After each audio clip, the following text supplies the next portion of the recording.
welcome to Incite 2024. My name is Candy Tnak, and I'm the Community Events Specialist at the Vancouver Public Library. My colleague Dylan is also here today helping out, and we would like to thank the Writers' Fest for their continued partnership with us. They've all been a pleasure to work with. Before we begin, I want to acknowledge that we are hosting this event from the ancestral, traditional, and unceded homelands of the Musqueam, the Squamish, and the Tsleil-Waututh nations. Myself, as a settler of Chinese and Japanese heritage, I give gratitude for the protection these lands have offered me, and my intention is to use my words and my actions in ways that bring me into better relations with the Indigenous peoples. Now, land acknowledgements can sometimes seem performative unless we take action as well. So at the Vancouver Public Library, we are working on bringing more Indigenous programming to the library and working with artists, writers, and filmmakers in Indigenous communities. A few library keeping things before we get started. The emergency exit is just out the door here and up the stairs and through the main entrance. We will lead everyone out there if there's a need to. The washrooms are just out the door and to the right here. And as you may have noticed, we now have a lovely water fountain in the Alice, just over there where you can fill up your water bottles or have a drink. I'm looking forward to tonight because I'm a huge K-drama fan. So I think there are some parallel connections to them and Cozy Mysteries. I mean, aren't there? But we'll stay tuned. Tonight we are extremely fortunate to have Kate Hilton, Elizabeth Renzetti, and Andre Picard here. And I'm now going to turn the event over to Leslie Hertig, the Artistic Director of the Vancouver Writers' Fest, to talk more about the festival and to introduce tonight's guests.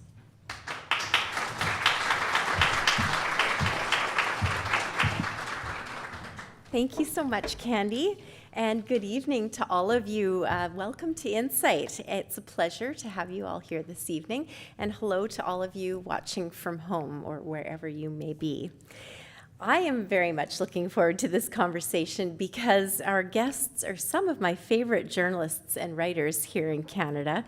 When I saw that Elizabeth Renzetti had penned a devious whodunit alongside her friend and writer Kate Hilton, I had the feeling it would be a total delight, and I was not wrong about that. Bury the Lead is a fantastic and fun read, and I hope that you'll have the chance to purchase a copy over here after the event. Tonight, we are as grateful as ever to our Incite partners, the Vancouver Public Library, for their collaboration and this lovely space to gather in. I'd also like to thank our government funders, who include the Government of Canada, the BC Government, the BC Arts Council, the City of Vancouver, and CMHC Granville Island. And I'd also like to thank the publisher of Bury the Lead, House of Anansi Press, for making our authors' travel to Vancouver possible. For those of you who are new to Incite and to the Vancouver Writers' Fest, this series runs from January through until the end of May, just about every other Wednesday night. We'll be updating our website regularly as events get announced. We've just added a new one, for instance, today on April the 17th, which I hope you will enjoy and that you'll join us at. And in the meantime, I'm going to give you a little sneak peek that we've got a major event happening here on April 24th with Michael Ondaatje and his new book of poetry.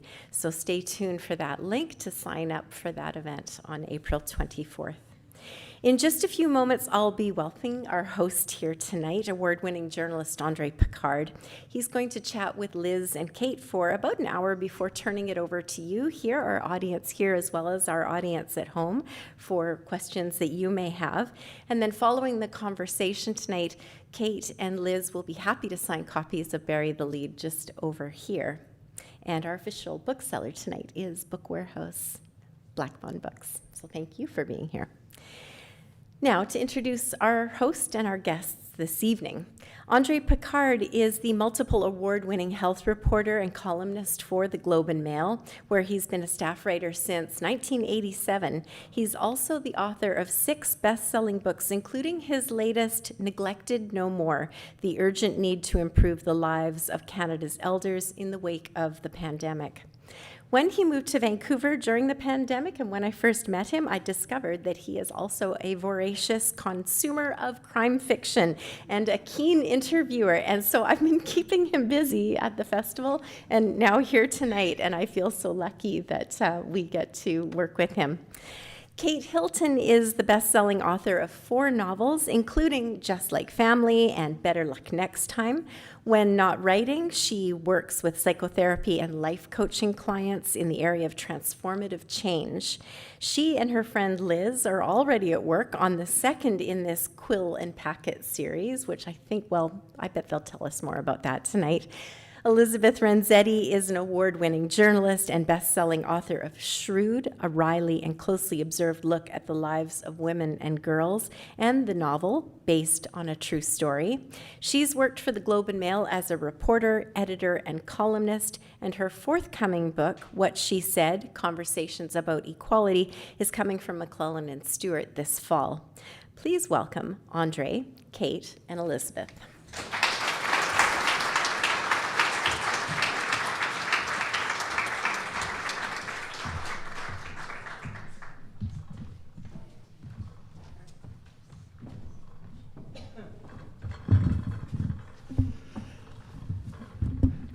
Hopefully the hardest part of the night will be getting to the stage. So. I do feel like I'm flying an airplane right now.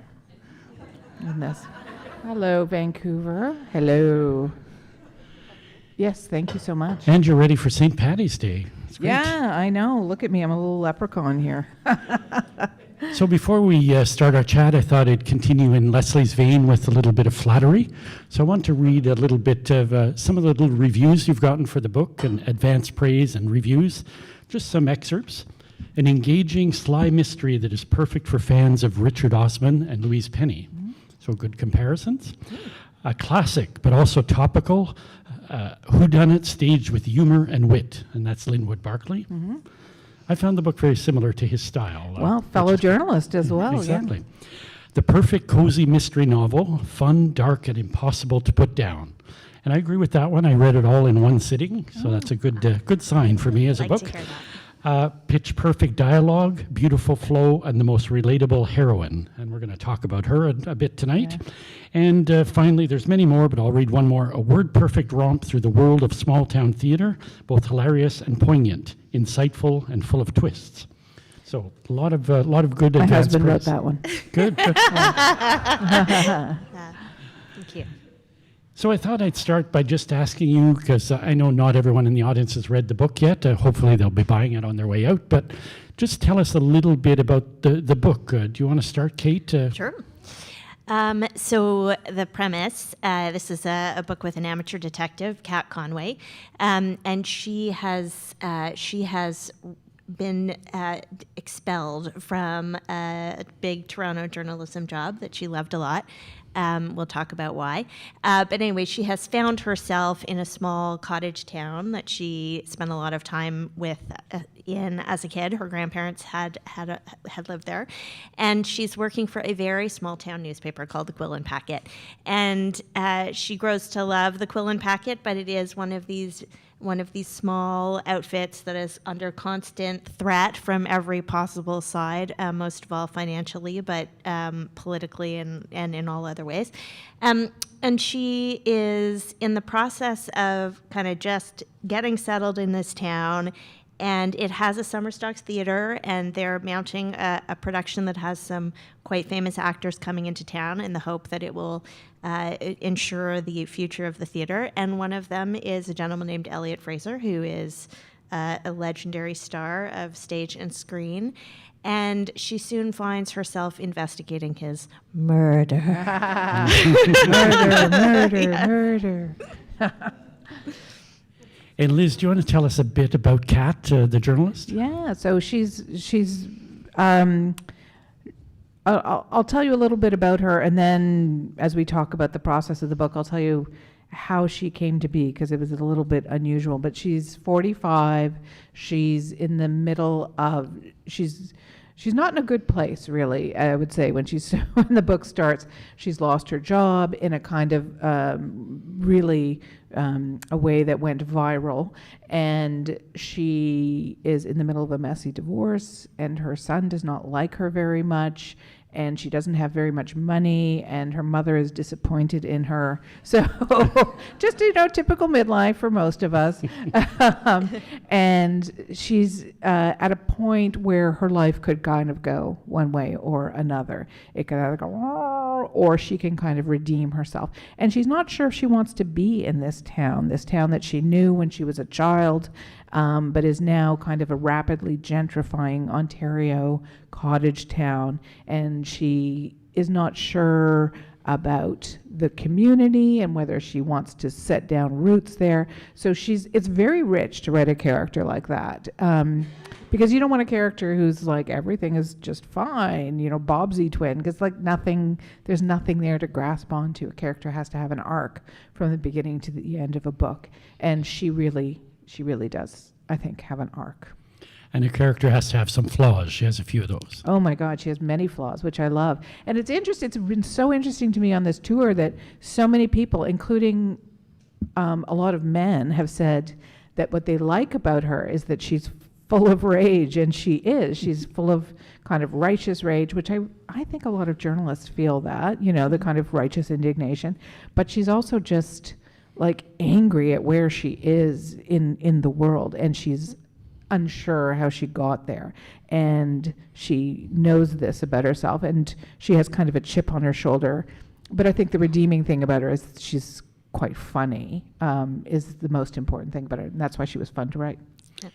Now, Kate, a really solid main character is essential to a good book. So you obviously put a lot of time into this, but I understand she was younger at the beginning of the process. She was, and it's interesting, so this is the first mystery for both of us, and we were focused on a lot of things when we were first trying to do the mystery, what's the A, B, C plot, and it took us a little while to figure out that our main character just wasn't singing. She was initially sort of a young millennial, like let's say around 30. And I don't know why we landed on that in particular as a starting point, but it just seemed like it's an age where there are possible romances, and she's just starting in her career, and it's sort of a transition time. And then at some point we just realized these stakes don't feel very real to us. This isn't we aren't excited about this. We don't actually feel her pain, despite, the stumbling over the bodies and so on. That's a drag. But aside from that, we weren't relating to her as a character. And when suddenly we had this idea, well, what if she were more like us? And then suddenly, we're like, yeah, what if she is we got like to channel us? all of our rage. Yeah, so everywhere. all the indignities of our age group, and suddenly we felt very connected to her, and we suddenly felt like we really got in her head, and we understood why she feels herself to be at this crossroads where so much has been disappointing, but so much is still possible. And I'm going to ask you to read in a second, but before I want to ask you, Liz, there's another big character in the book, and it's the town. The place is a character. So tell me a bit about Port Ellis. Well, in every mystery, right, there's the mystery is central, the central character is central, and then the other thing that is central for those of us who are mystery fans is the setting, which is another character, of course, in the book. And it completely changes the everything about the plot and the characters and what happens all relate to the setting. So all my favorite mysteries have a very distinctive setting. I've turned Kate onto Raymond Chandler, who I adore, and you can't think of Bay City, which is really Santa Monica, if you're thinking about Philip Marlowe. Like it has, that is the two are completely entwined, and so there has to be a small community usually, in which people know each other, in which there are secrets that are hidden away.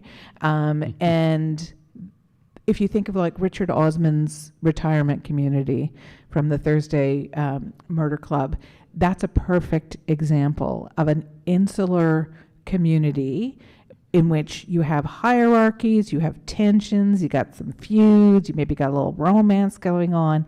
And in this case, it was this fictional cottage town in Ontario. And I'm going to get Kate to talk a little bit about that because as I always say, my people are not cottage people.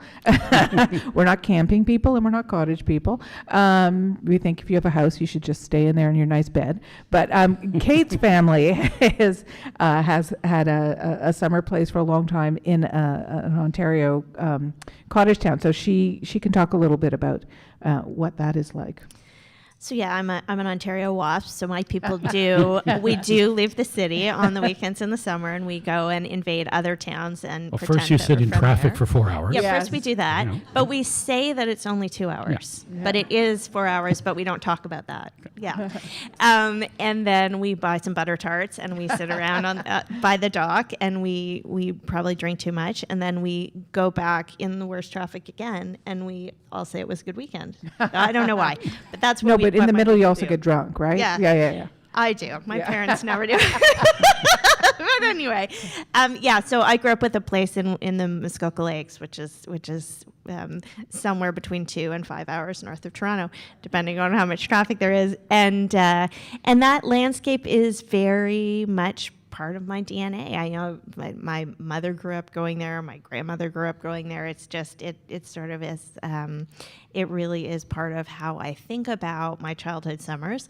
I have a really complicated relationship with it. Actually, it's not for me a uniform pleasure, but I got very interested as sort of a curious, maybe ungrateful kid about, all of the undercurrents in these towns and why they were so interesting and why some people seem to hate other people for reasons that went back 50 years and, who built the dock where they shouldn't have and all this sort of thing.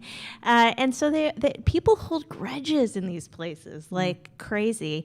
And the politics of these places where they really can't survive without the influx of cash that comes from the fly-ins, but at the same time, that there's a real territoriality about it. Fair enough, they've been there for generations, but there's a possessiveness from the people who come in and dump their money and leave and take up the shoreline with these monster mansions and so on. So they are interesting hotbeds of tension for sure. And you get that love-hate relationship in the book about the townies don't really like them, but they need them. And Yeah, exactly. There's this lovely, this tension that is never going to go away. I sent Kate last year, we're always sending each other funny articles from newspapers that could be plot lines in future books. And there was this great one in the Toronto Star, and it was about, it could have been Muskoka or the Kawarthas or something, and it was about, I don't know, it was like somebody was flying in a giant pizza oven or something, and the locals were furious, and when they were talking about like who owns what, and one of the locals said, God's not making more shoreline. And I just loved that. It was like summed up everything about sort of what's happening. And we know who can afford the shoreline and who cannot afford the shoreline, and who might kill to have a little piece of the shoreline. So it's all very juicy. And we'll come back to some of those juicy themes, but do you want to read a little bit from the book? Unless, do you want to read it? No, you do it. Pass that down. Just because I like hearing you read. Oh, okay. I got to learn to do all the voices at one point. I'll turn into Jim Carrey if I can. So this is at the very beginning. I'm just going to read you the first couple pages of the book. Kat has been sent to interview Elliot Fraser, who is a famous actor who has come to the Port Ellis Playhouse to star in a production of Inherit the Wind. Elliot Fraser wanted to show me the treasure he kept in his pants. He beckoned for me to follow him into the depths of his dressing room. Torn between reluctance and curiosity, he was, after all, one of the most famous actors of his generation. I let him lead me to a closet. My feet squelched with every step. I'd cycled to the theater in the rain, and even though I hadn't checked in Elliot's giant mirror, I was pretty sure I looked like the last drowning rat off the ship. Here, he said, removing a heap of dark cloth from a shelf. He fished around inside and pulled out a small glass object, a drinking glass. Jason Robards himself gave it to me not long after we set a monkey loose at Sardi's. I believe the glass may be purloined, but he put a flirtatious finger to his lips. That will be our little secret, eh? He passed me the glass as gently as if it still contained a cocktail, and Jason Robards was returning any minute for it. Elliot folded the pants over his arm. Jason also bequeathed these to me after the run ended, though of course I was substantially the slimmer. Long Day's Journey into Night, I said. I've read about that production. It was legendary. You were nominated for a Tony. His face brightened, as I knew it would. It was a cheap move, and I felt slightly gross using it. Flattery was the grease that made the interview run smoothly, and you only had to use a dab. What amazed me was that even Elliot Fraser, Tony winner, Oscar nominee, star of one of the most beloved films of all time, was as thirsty for praise as a model hawking skincare on Instagram. The city lay at my feet like a drunken hoyden, he said, reaching out to take the drinking glass from me. His fingers lingered against mine, and I snatched my hand back. I bent to take my digital recorder from my backpack, and when I looked up, I found his eyes, famously blue, still so vivid, locked on the gaping neckline of my shirt. So the stories were true. Old dog, old tricks. Yep. Now, Kate, that's funny, but there's serious themes there. So how, Yes. the Me Too, the lecher, the sexual assault that's, behind some of her career, sudden change of career. Yes. These are really serious issues, but you make them fun and readable. How did you get that balance right? I love that question, and it is a tough balance to strike. I mean, Liz and I both feel like a little honey helps the medicine go down with a lot of these messages. We obviously both really care about abuses of power. I mean, you don't know me as well as you know Liz, but she's obviously been writing about gender equality for a long time. And I've been very interested in It these feels like issues forever. myself. And so, those topics were important to us, and when someone drops dead in a murder mystery, there have to be a whole lot of people who were interested in seeing that happen. And Elliot is someone who's abused power in a variety of different ways. He's had those opportunities as a celebrity, and it turns out there's no shortage of people who are in this town who've been thrown under the bus one way or another by Elliot Fraser. And yeah, we wanted to find a way to talk about that and still make people laugh. And we do that by, as Liz sort of referred to, we share a sardonic sense of humor. We like gallows humor. We like illuminating the dark, but then pulling back a little bit to give you a sense of relief. I think good mysteries do that. They let you kind of bring some order and justice to a complex and chaotic universe, and hopefully at the end you feel like justice got dispensed in a way that makes you feel like it was done well and it was done right, and you can exhale, and whatever else is going on in the rest of the world that doesn't necessarily square up with that justice system, at least between the pages of the book, you can feel like it was dispensed appropriately. Yeah, I think mystery and humor go together really well, especially when there's a really acidic edge. I love like Carl Hyacin, you're laughing, but also like so horrified, what Florida politics represent. And it goes back to like Jonathan Swift and A Modest Proposal and Gulliver's Travels. And I love that it says on his tombstone something like he has gone to a place where savage indignation can lacerate his heart no more. Things are, if you said to somebody, oh yeah, we should, feed Irish babies to the English landowners, they'd be like, what? But if you write it in such a way that it seems hilarious, then not only will the message kind of go home, but people will stick with you to the end, and they won't. Andre, we know this as journalists, trying to make people stay to the very end of whatever you've written is quite tricky. And one of the ways to do that is by making it entertaining and by making it funny, and that way people feel invited in as opposed to being kind of repelled. So that was sort of why we tried to use humor. Also, I don't think either one of us knows how to write otherwise. That's just true. the only way we know. I wish I could write like, I don't know, somebody very serious, but I can't. But Kat Conway, she tackles these serious issues, but she's not, like, you could have made the mistake of making her like this crusader for Yeah. right and justice and superwoman, but she's not that. No, they're so, like, I would read one page of that book. I would read one page about, there's a trope, I don't know if you know it, where on the internet where they talk about somebody who's a Mary Sue. A Mary Sue is a character who's like perfect in every way, or their flaws are just sort of unbelievable. And to me, so uninteresting. I really only am interested in flawed characters, both as a reader and as a writer. What do you think? Yeah. I completely agree with that. I think with Kat, we're hopeful. We never know till it lands with readers, but we're hearing from readers it has landed, so that's very gratifying. We want you to feel like you're rooting for her. We want you also to share her outrage, right? We want you to sort of sit in her shoes and think, that is messed up. That should not have happened. We need to do something about that. Yeah, totally.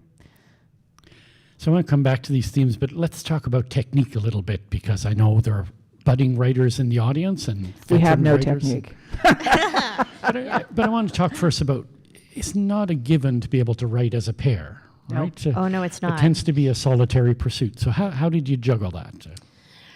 So technically, we work, we make a synopsis together. So it's like a multi-stage process. So the synopsis comes first, and that is us sort of noodling together, texting a lot, going for some walks, talking on the phone, picking from our kind of bin, a digital bin now of like newspaper articles and random clips that have come in, some of which, the last one that came in, I was like, hey, we're already writing this book.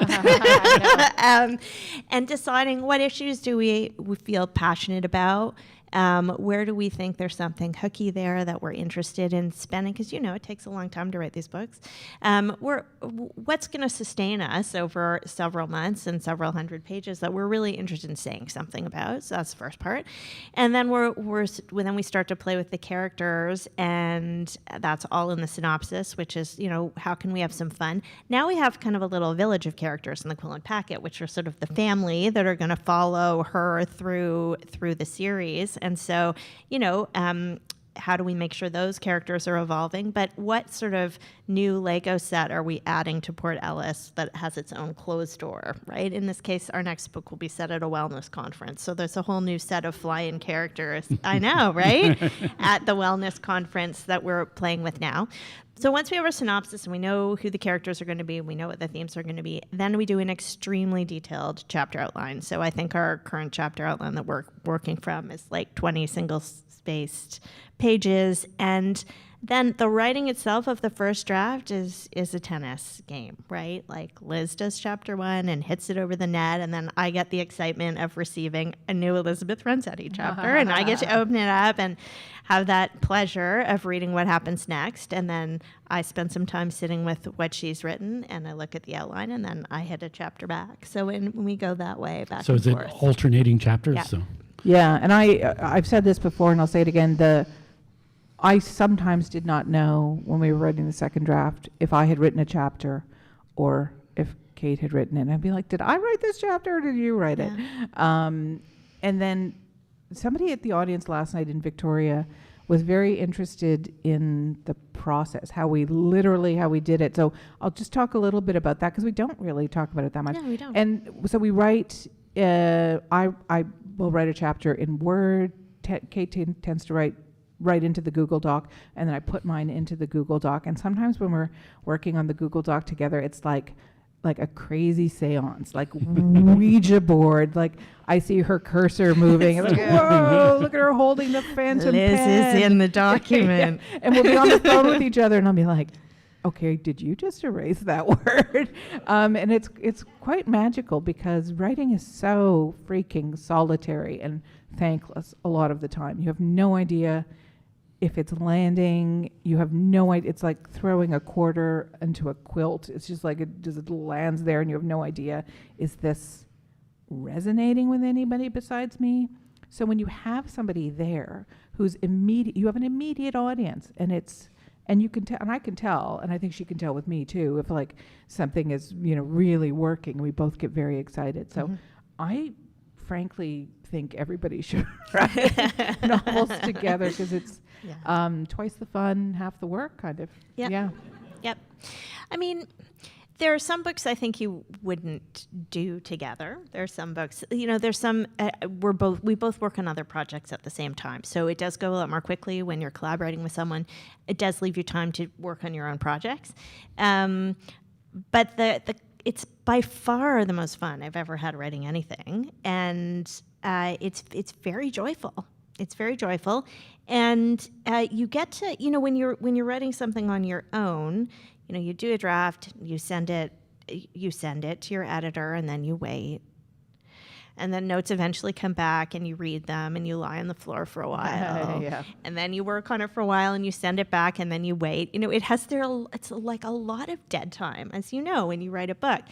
This is so different because you're getting immediate responses like, that chapter's amazing, good for you. I love what you did there. It's very satisfying. You never get that when you write something on your own. Never, never. Yeah, you kind of feel like a mechanic in a weird way, like, oh, the engine's not working properly, and like you have somebody over here working on them. Okay, what do I know about engines? Nothing. Working on the fan How belt long or the can whatever, you go with this whatever's in there. metaphor? We're never going to build a car together, as you can see. But it is very immediate and and also we bring separate, like different strengths, I think, to complementary strengths, but different strengths. One of us knows fan belts, and one of us knows, I don't know, cogs, whatever, gears, I don't know. Now, yeah, we've whatever hit, things we've are hit in the an end engine. of it. Yeah. And what happens when you work with someone, I've seen this in newsrooms, when two people are writing something, there's disagreements. So Oh, who's holding the pen? We talked about this last night Yes, too. yes. So in journalism, if you have a bunch of people working on the story, one person holds the pen, right? So one person is the writer, does the write through, and it can be quite tricky sometimes. In this case, we agreed right from the beginning. We had some ground rules. So Kate is a therapist, so she's very, very sane. I work with couples mostly. Yeah, so she's like super sane and like knows sort of how people can work best with each other. So we had some ground rules, and one is that we kind of had to put our egos like in the trunk for this, and recognize that we were both in it for the good of the book, and that sometimes our writing was going to, it was going to be the whole kill your darlings thing, and sometimes it was going to be my darlings that were killed, sometimes Kate's. But then we had to be honest with each other, and then the other rule we had was that if we did love something, really loved it, we got to keep that thing, even if the other person was a bit, we're like, no, that's staying. Yep.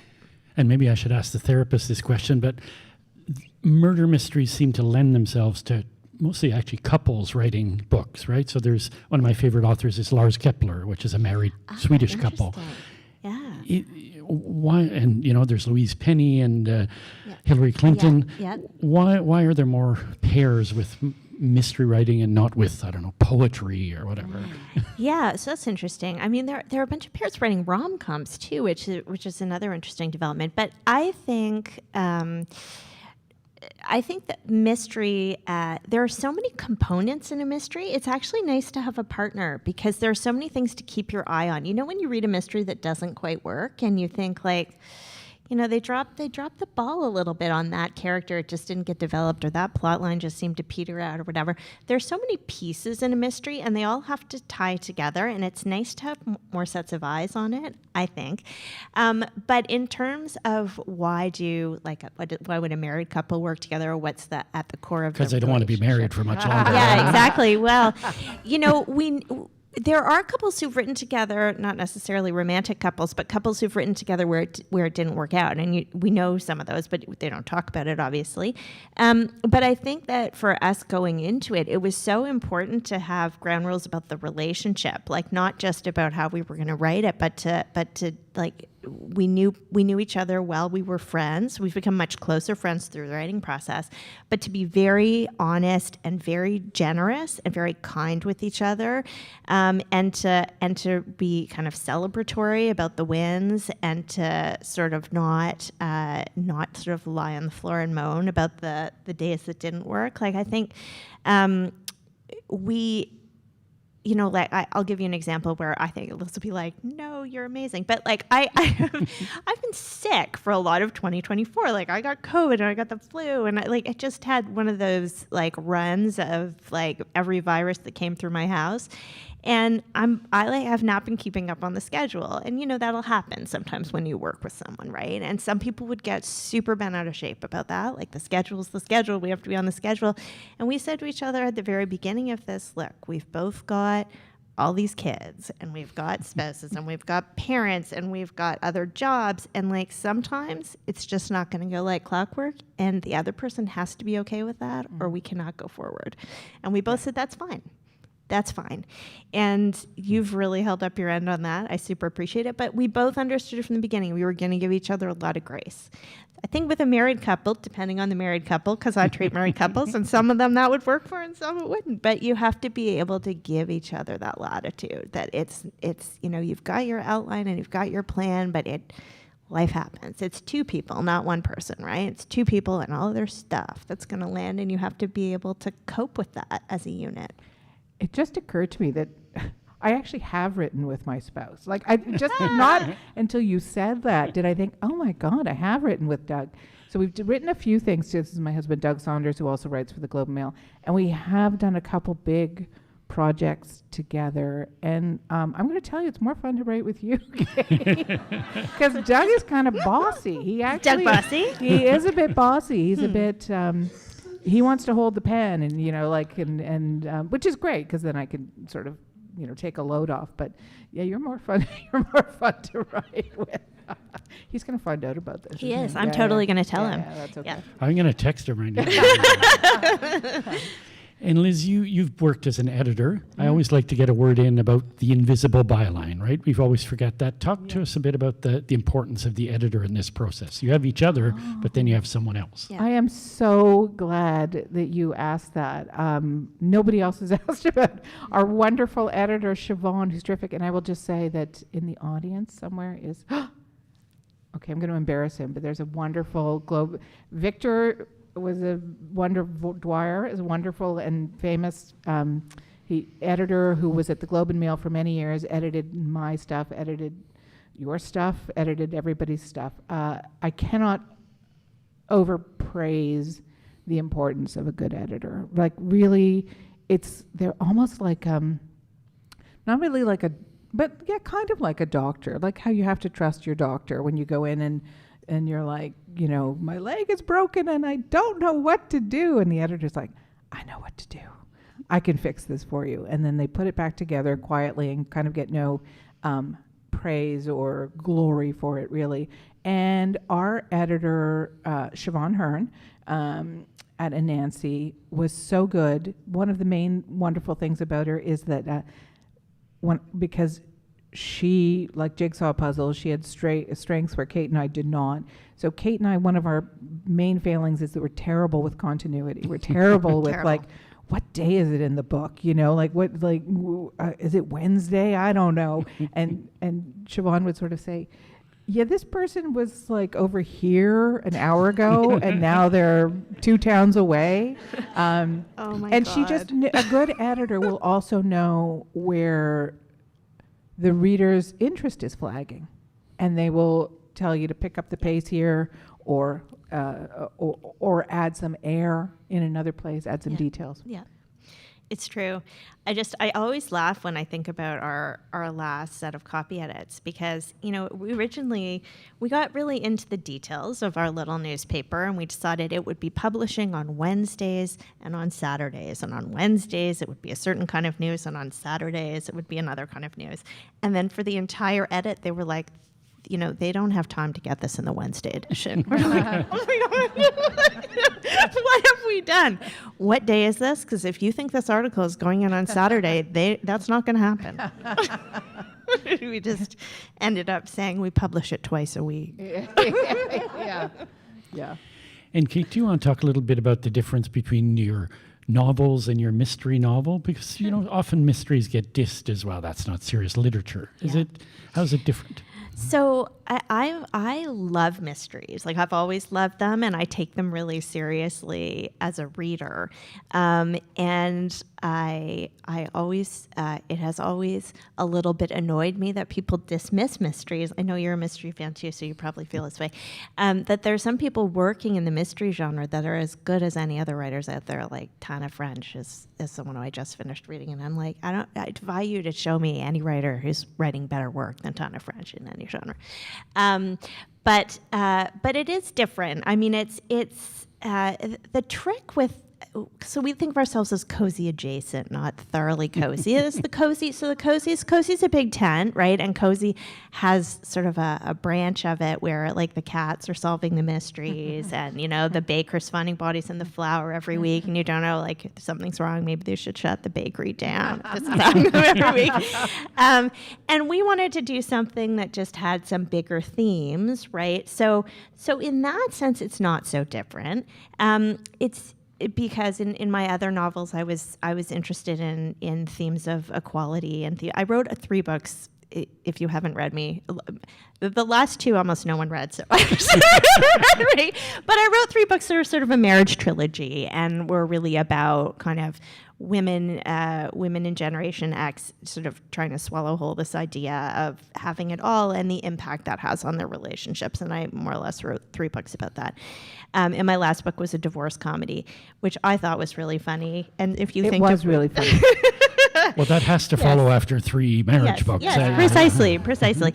So those themes all show up in the mystery, right? But it's just happening in a different form. And I think your question about how do you make those themes palatable with humor is a good one, because I think the same themes are showing up kind of in a different form here, and maybe a more pleasurable form for some kinds of readers.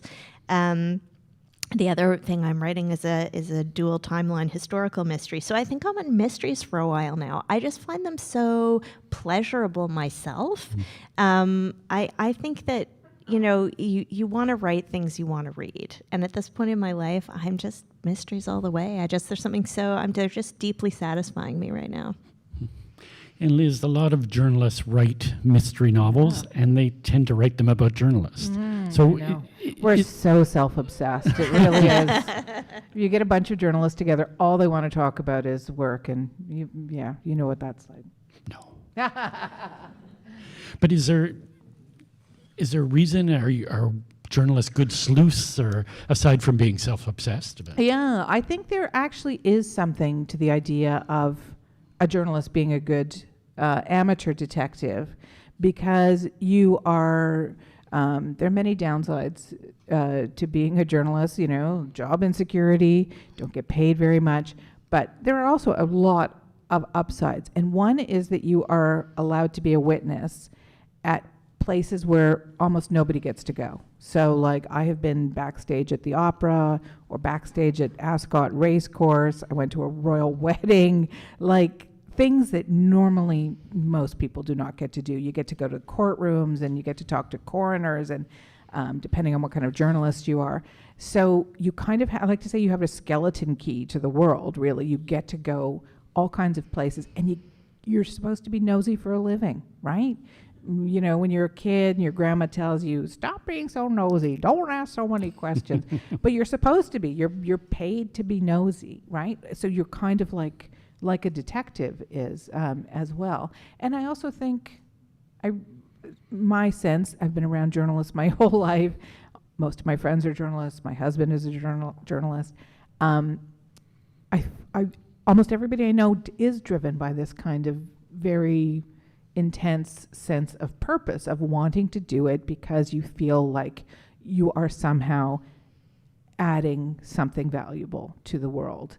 And I think that's what amateur detectives are doing as well, which is trying to make things better in the case of mysteries, solving this crime.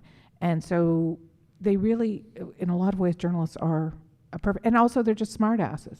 Every journalist I've known has been a real smart ass, and that's fun to write.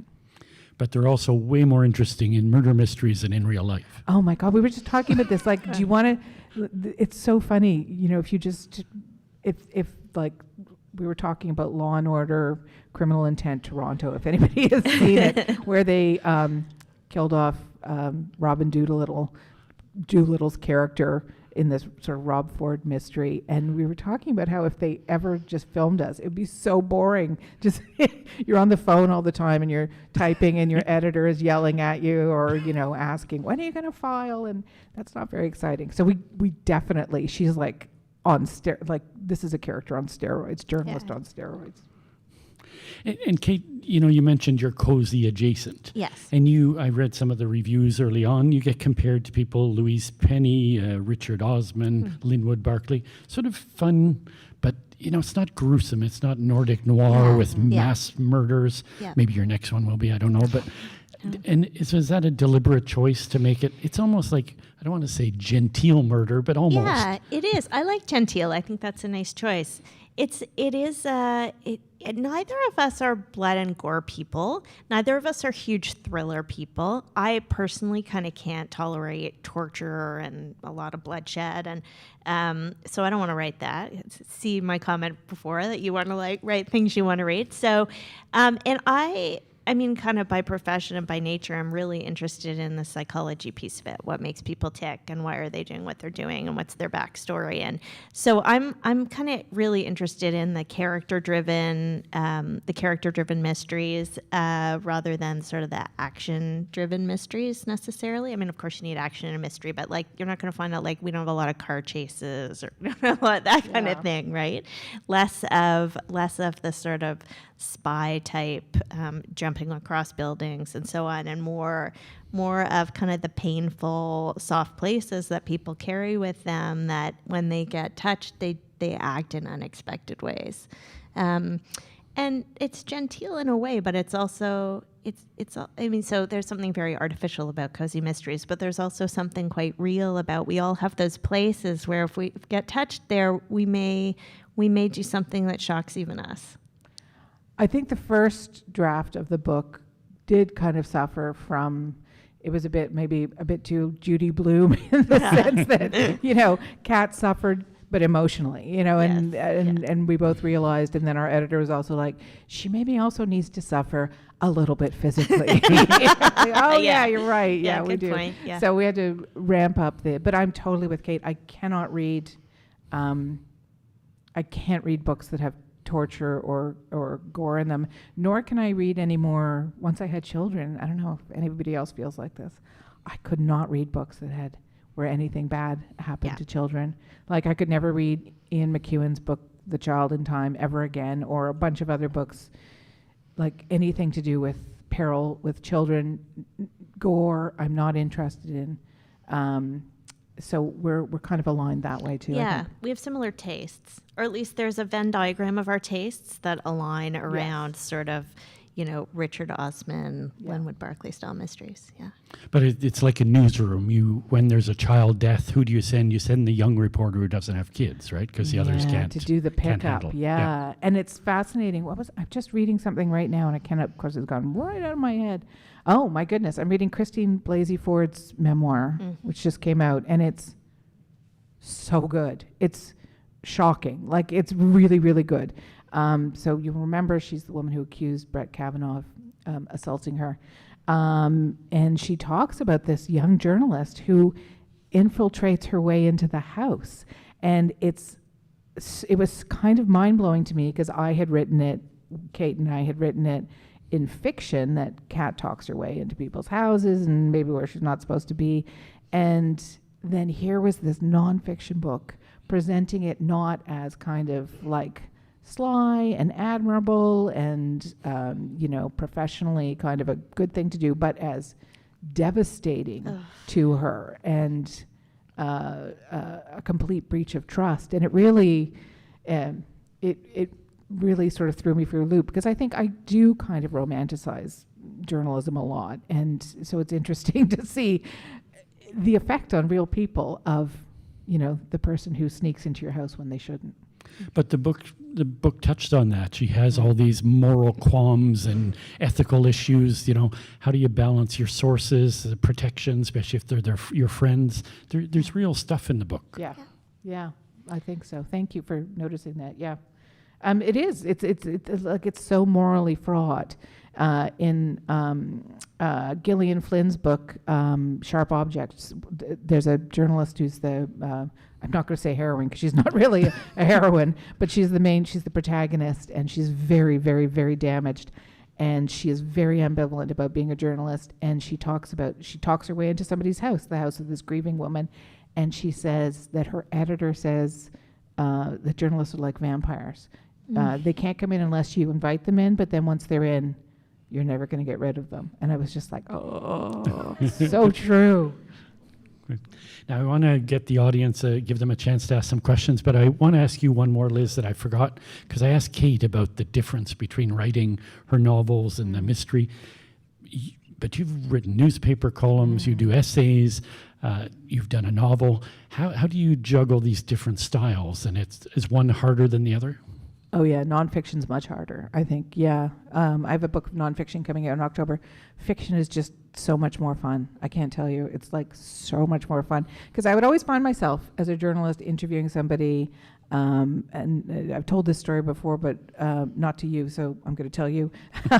I would often find myself doing an interview and thinking that the person I was interviewing was not telling me the truth, or, was hiding something important. And once, when Doug and I were living in London, and we were the London bureau of the Globe and Mail, and I had to go interview Gordon Brown, who was then the Prime Minister, and it was some stupid, boring G7 thing. Nobody cared. Nobody remembers anything about it, and it was there in Downing Street, and there were like 5 or 6 journalists who were talking to him, and I noticed that his nails were bitten way past the quick. Like he had gnawed his fingers.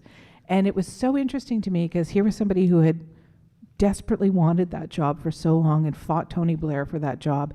And then he had it, and he clearly was just so unhappy or discombobulated by having that job that he chewed his fingernails down to the stubs. And so I really wanted to just say, Mr. Prime Minister, what's the deal with your fingernails? But of course I didn't, and I just wrote some boring story about whatever trade policy.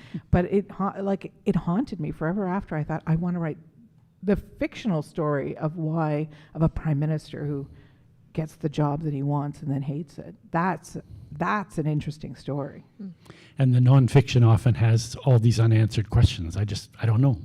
Yeah, I don't know. And there's so much in the gulf between, you must find this. Like you talk to somebody and you see in their eyes, they're not telling you what they really think. And there's not much you can do about it. And it's in the gulf between what they think and what they're telling you that the really fascinating stuff lies. So if you have questions, raise your hand. I'm going to tell you, try and ask short questions because I'm going to have to repeat them for the online people, and I have a very good but short memory. So keep it. Oh, we're online. I wonder if Doug's watching. I'm in big trouble. Hi, Doug. Yep. Hi, I'm wondering about the role of the quill and packet in a world where those newspapers are disappearing. Yeah, so good question that I skipped over. What's the role of the quill and packet in a world where these very important community papers are disappearing? Oh, I could talk about this for 10 hours, so I'll try to keep it as short as possible. Thank you for asking that question, because to me, community newspapers, also radio stations, which you're losing here in British Columbia, also local television stations, are so vital to the health of a community. There's been lots of work done in the United States on what are called news deserts, where people, towns, communities lose the local media outlet, and all kinds of bad things happen, like corruption rises and voting goes down, and it's really terrible. So to me, the big problem is the commercialization of media. So for a long time, those were like juicy little piglets that were bought up, those little papers, by bigger papers who then sold them or closed them. So yes, the quill and packet holds on, as many newspapers do, small newspapers. There are lots who are still holding on, and we wanted to pay tribute to them because I've been reading them, small papers, my whole life, from when I was young and visited my grandparents in small town Nova Scotia, and I adore them. I adore the tractor ads and the ads for Stag and Does, like, Becky and Tom, Stag and Doe tonight at the Legion. I just love everything about them, and they're so important. Yep. Yeah. Yep. And did you get some inspiration in the Muskokas from the little papers Well, there? I did. So I grew up like every weekend when we were up there in the summer, we'd go get the local newspapers, and there was like a local poet named Sylvia Duvernay who would write these poems. We would read her poems, and I think that's how I got to know like what's going on politically, like who's running for mayor and what do we think about them, and what do we think about how the dump should be regulated, and what do we think about like whether people should have to pay for their recycling or not, and it really is a microcosm of stuff that really matters. And I think as a kid, I got really curious about how small communities celebrate things that are going really well. Like a new business has opened, and like this is the class of kids that just graduated from our high school, and this is really fabulous. And here's the valedictorian speech, and that's really great stuff and really binds a community together. And then you can just see kind of the erosion that started to happen as more and more money was flowing in from outside, that people weren't as interested in these papers, and also the news they were reporting on was more about like, how do we deal with these people who are coming in, So interesting, yeah. Yeah, I love the small town papers. There's always a column like Merv's Musings or Exactly. something. I know. Exactly. You Yeah. can't get enough of those. Yeah. Yeah, or like, there's a paper in Shelburne, Ontario. I can't even remember what it was called, but there's like some local preacher writes this hilarious column about, sort of our Bible teachings for today. And I could not be a bigger atheist, but I always read it. I'm like, oh, I just love, the Reverend telling us about, the sins of the town of today. I just love all of those quirky, weird little things you would never get anywhere else. And Kate, I'm going to ask you, there's an online question, which is, it's also a good one. People want to know, what are you reading? What mystery novels, what mystery TV shows are you watching? Okay, thank you for asking. So you just heard me have a little pee on to Tana French. So I just finished The Hunter. I really, I ran out and bought her hardcover because I love it. On my bedside table right now, which I haven't started yet, is Rebecca Mackay's, what is it? Like, I need to tell you something? No, there's something I need to ask you. There's something I need to ask you. That's a good book. I'm about to read that. I've been reading Raymond Chandler because Liz told me I had to, and I'm enjoying that a lot. Let's see, what else have I been reading lately? I read Hello Beautiful recently, and Napolitano, which I liked a lot, and I like Ann Patchett's new book, Tom Lake, so I've been reading those.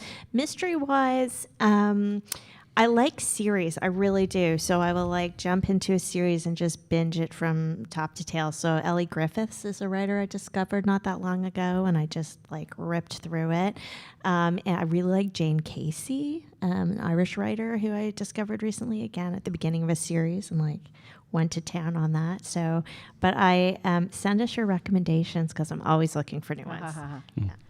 And I'm so terrible with these questions. Now, aside from Law and Order Toronto, well, I just finished watching all of Shetland. Yeah. Told Doug I was going to buy him a pea coat, and he was like, "No, I'm not going to be that guy for you." But the books are so great. Those Anne Cleve books are so great. I also love, and I'm not going to remember his name. I think it's Amir Mukherjee, and he writes a series set in Calcutta in the about 100 years ago or so, and it's just terrific.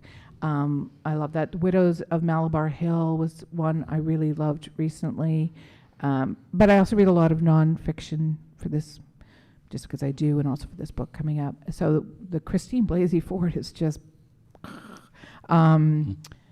and I read Outspoken recently, Seema Samar's book about what's happening to women in Afghanistan, none of which is good. And My Sister the Serial Killer, I really loved, and I cannot remember her name. I'm so sorry. I'm so bad with authors' names. Somewhere somebody's like not remembering our names. It's true, and I that'll just be feel okay. terrible. Or Yeah. they're going to a bookstore and saying, it's that book with the red cover. I don't know. But yeah, it is like my greatest pleasure in life is reading. Well, no, my children, I've got to say. But after that is reading. Only Murders in the Building is super fun if you like a humorous mystery like ours, and Richard Osman on the writing side. Oh, and True Detective. So we just Oh, yeah, watched, that's good. we finished watching, my family watched the North Country one, and now I can't believe I hadn't, but we hadn't seen the first series, and we're watching it, and it is really blowing The my first mind. season's the best one. Yeah. It's, Yeah. those the first season was characters amazing. are Yeah. just, it's really kind of hallucinogenic. It's really Yeah. good. Okay. Anybody else got a question? I love hogging these big brains, but you're all going to regret not asking a question when you leave. Yeah.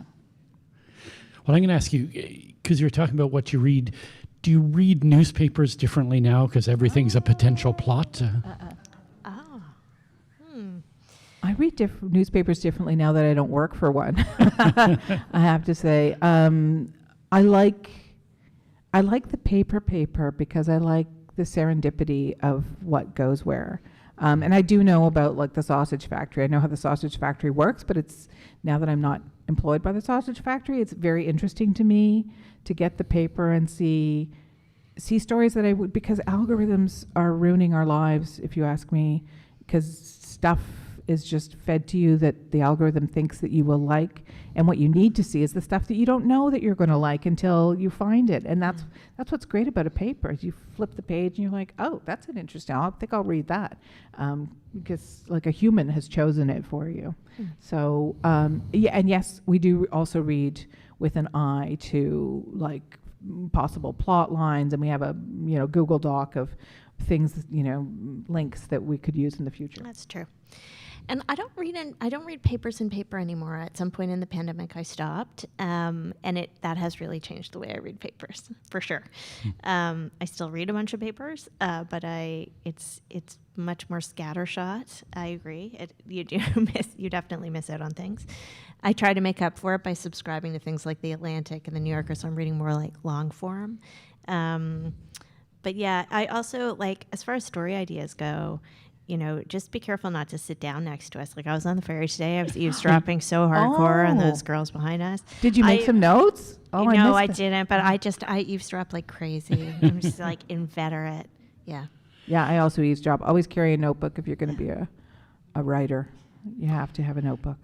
But you mentioned, I think this is the first mention of the pandemic tonight. I'm kind of a pandemic obsessive, people may know. But your book's set in 2022. I don't think there's a single mention of COVID in there. Yeah, that was a deliberate choice. I think when we, I think the really short, honest answer is we weren't ready to talk about it. I said to you, when we came in, you were one of my journalistic lifelines during the pandemic. I just thought your reporting was so good and wise and helpful. And the genesis of us deciding to do this mystery project was we were on one of those like depressing COVID dates, right? Sitting in the cold in a park in Toronto, I got to get out of the house. Kate, let's go have a walk. Complaining about how we couldn't read and we couldn't write and our brains were destroyed. And I was reading a lot of mysteries and she was reading a lot of mysteries, and neither of us were working on the projects we were supposed to be working on. And we were like, what if we just wrote a mystery? And then, and then we both brightened up. We thought, that's better than I felt in a few days. Maybe we should write a mystery. But what's interesting is that, and I have no interest in reading anything about the pandemic that's not nonfiction. I'm fine with nonfiction. I do not want to read a novel about I couldn't even watch the I loved Station 11, the novel, so much, but I couldn't watch the TV adaptation because it was just like too much. Nope. But in the new book, they're living with the consequences of the pandemic, and it's much more obvious in the new book. And I'll tell you why we actually said very blatantly 2022 in this book. It's the, it says 2022. It's because goddamn Elon Musk bought Twitter and called it X, and and Twitter figures in the book, and I was like, I don't want to call it X, so it was like, okay, 2022 is Yeah. what it is. Yeah. Yeah. Yeah. And how did you come to, you're already doing a second book. It wasn't a given this was going to be a hit or anything. That's a leap of faith. Well, it's a Nancy's leap of faith, really. They bought 2 books from us. We appreciate you, Nancy. We had hoped from the beginning it would be a series, because we were putting some effort into creating characters that we'd be able to carry with us. We had wanted to sell at least 2 books. We hope, if readers love it, and we hope that you will love it, and so far so good. People seem to be loving it. We will happily write this forever because it allows us to do other things that we want to do, and it continues to be just an incredibly pleasurable writing experience and fun. And if Kat gets pushed off a waterfall, we will bring her back. If you Yes. ask Yes. nicely enough, Yeah. write Yeah. letters to the publisher, then we'll be, okay, she's fine. No, she's really alive. It's okay. Yeah, exactly. Well, hopefully the Quillen packet can last longer than most papers Well, are these days. it has its struggles in the next It book, does, is all it I will does. say. Yes. But we're Okay. going to keep trying to keep its life support going. Yeah. So I'm going to give everyone a last chance, and if not, we're going to wrap up. Okay, no more questions. So I'm going to invite you to go to the book table and buy, and then go to this table and get signed. And I want to thank very much Liz and Kate for being here and for being so thoughtful in your comments and so open. And thank you all for coming out. Thank Good you, night. Andre. Thank you very Thank much. you all.